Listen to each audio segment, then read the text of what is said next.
요즘 돈 모으는 게 생각보다 쉽지 않죠. 월급은 그대로인데 나가는 돈은 계속 늘어나고요. 그래서 더 열심히 모으게 됩니다. 그 선택 틀린 거 아닙니다. 근데 한 가지만 물어볼게요. 그 돈 올바른 구조 위에 쌓이고 있는 건 맞나요? 여러분은 지금 돈을 벌고 있는 걸까요? 아니면 돈의 가치가 줄어드는 속도를 겨우 따라가고 있는 걸까요? 이 질문이 불편하시면은 오늘 영상 끝까지 보셔야 돼요.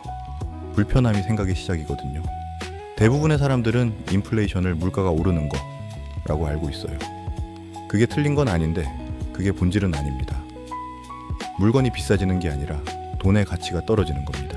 이 차이를 이해 못하면은 여러분이 하는 모든 경제적 판단이 왜곡돼요.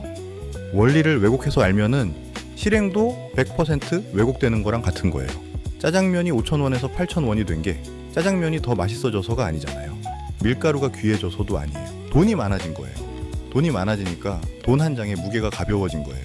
그러면은 질문을 바꿔야 됩니다. 왜 물가가 오르냐가 아니라 누가 돈의 가치를 떨어뜨리고 있냐. 답은 간단합니다. 정부와 중앙은행이에요. 한번 상상해 보세요. 돈이 금이던 시절입니다. 돈을 늘리고 싶으면은 그냥 버튼 누르는 게 아니라 직접 캐야 했습니다. 그리고 중요한 건 금을 캐는 양은 정해져 있었다는 겁니다. 그래서 그때는 돈의 양이 갑자기 늘어나는 일이 거의 없었습니다. 그런데 지금은 조금 다릅니다. 돈을 늘리는 방식 자체가 바뀌었습니다. 예전처럼 직접 캐야 하는 게 아니라 필요할 때 더 늘릴 수 있는 구조가 됐습니다. 경제가 흔들릴 때나 위기가 찾아올 때마다 시중에 풀리는 돈의 양은 조금씩 더 많아집니다. 그래서 결과적으로는 돈의 양이 점점 늘어나는 방향으로 흐르게 됩니다.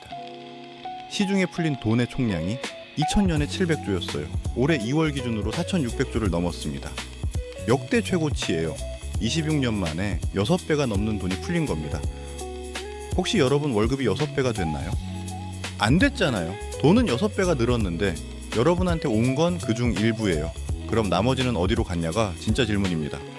그 돈은 먼저 자산시장으로 흘러갑니다. 부동산, 주식, 원자재 같은 곳으로요. 그래서 돈이 풀리면 여러분의 월급이 오르기 전에 자산 가격이 먼저 움직이게 됩니다. 이게 자본주의의 구조예요. 돈을 찍어낼 때 그 돈을 먼저 받는 사람은 자산을 먼저 살 수 있어요. 자산을 먼저 사면 가격이 오르기 전에 진입하는 거예요.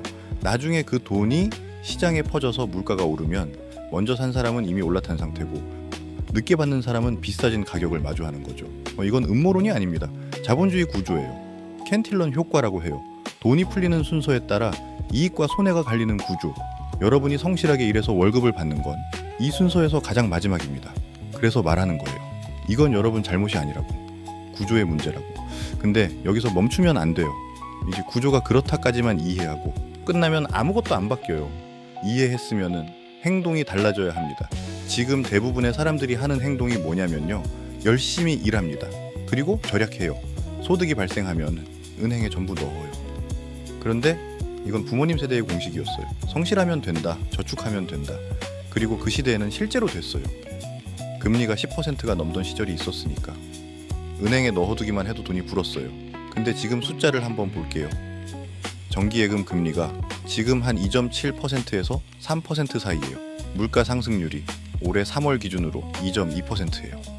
숫자만 보면 이기는 것 같죠? 근데 예금 이제 세금이 붙어요.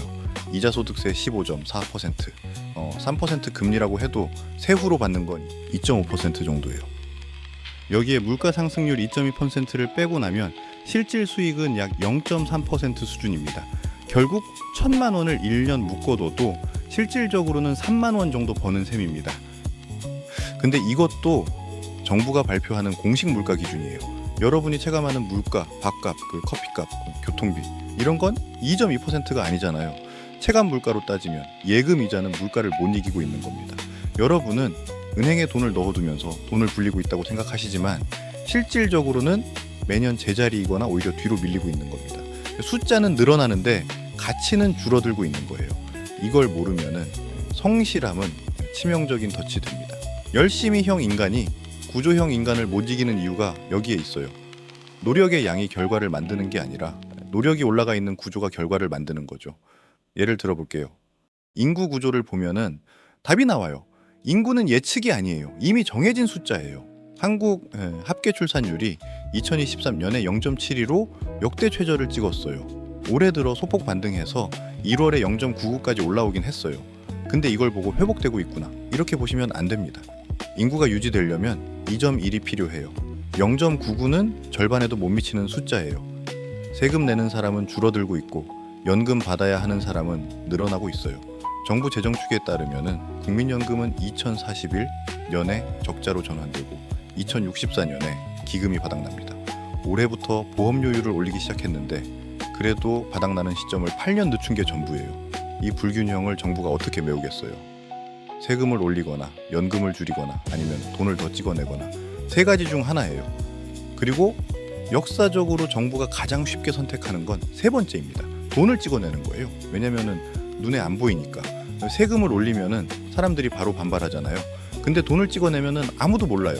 물가가 슬슬 올라가는데 그게 정부가 돈을 찍어낸 건지 시장 논리인 건지 구분을 못하니까. 인플레이션은 보이지 않는 세금입니다. 고지서가 오지 않는 세금. 그래서 멈추지 않아요. 앞으로도 멈추지 않을 겁니다. 여기까지 이해하셨으면 하나만 생각해 보세요. 나는 지금 이 구조 위에서 돈을 모으고 있는가? 아니면 이 구조 밑에 깔려서 돈을 모으고 있는가? 같은 1,000만 원이라도 인플레이션보다 빠르게 성장하는 자산 위에 올려놓은 1,000만 원과 은행 통장에 잠들어 있는 1,000만 원은 5년 뒤에 완전히 다른 숫자가 돼 있을 겁니다. 투자를 하냐 마냐? 이건 선택의 문제가 아닙니다. 아무것도 안 하는 것 자체가 가장 확실한 손해입니다. 인플레이션이라는 구조가 매일 매년 쉬지 않고 여러분의 현금을 깎고 있으니까 도전을 안 하는 게 가장 리스크가 없어 보이잖아요. 근데 아무 도전도 안 하는 게 아무 리스크도 안 주는 게 아니에요. 인플레이션, 산업 변화, 기술 변화, 이런 모든 불확실성은 여러분이 가만히 있어도 여러분한테 영향을 줘요. 가만히 있으면 안전한 게 아닙니다. 가만히 있으면 깎이는 겁니다. 오늘 영상은 여기까지입니다. 받아들였으면 좋겠어요. 돈을 모으는 것만으로는 부족하다는 걸, 그리고 그 돈이 올바른 구조 위에 있어야 한다는 걸, 성실함이 답이 아니라 성실함이 올바른 구조 위에 있을 때만 답이라는 걸 말씀드리고 싶네요.